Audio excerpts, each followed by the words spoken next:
പാളയത്തിൻ്റെ പുറത്ത് ഒരാൾ അശുദ്ധനായി ഒറ്റപ്പെട്ടു നിൽക്കുന്നു. പുരോഹിതൻ പുറത്തേക്ക് വന്ന് അശുദ്ധനായവനെ പരിശോധിക്കുന്നു. 2 പക്ഷികളെ കൊണ്ടുവരുവാൻ കൽപ്പിക്കുന്നു. ഒന്ന് യാഗം ചെയ്യപ്പെട്ടു, മറ്റേ പക്ഷി വിട്ടയക്കപ്പെടുന്നു. ശുദ്ധജലവും രക്തവും ഒത്തുകലരുന്നു. 7 തവണ അത് തളിക്കപ്പെടുന്നു. അവൻ ശുദ്ധനായവനായി പ്രഖ്യാപിക്കപ്പെടുന്നു. ഈ നിയമം ഒരു നിഴല് തന്നെയാണ്. വാസ്തവമായ ശുദ്ധീകരണം ക്രിസ്തുവിൽ ചെയ്യപ്പെടുന്നു. കൃപയുടെ വഴിയിൽ ക്രിസ്തു നമുക്ക് വേണ്ടി രക്തം ചൊരിഞ്ഞു.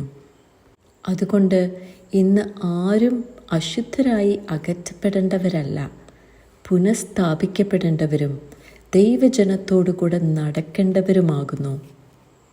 അവൻ സാക്ഷാൽ നമ്മുടെ രോഗങ്ങളെ വഹിച്ചു. അവൻ്റെ അടിപ്പിണരുകളാൽ നമുക്ക് സൗഖ്യം ലഭിച്ചിരിക്കുന്നു.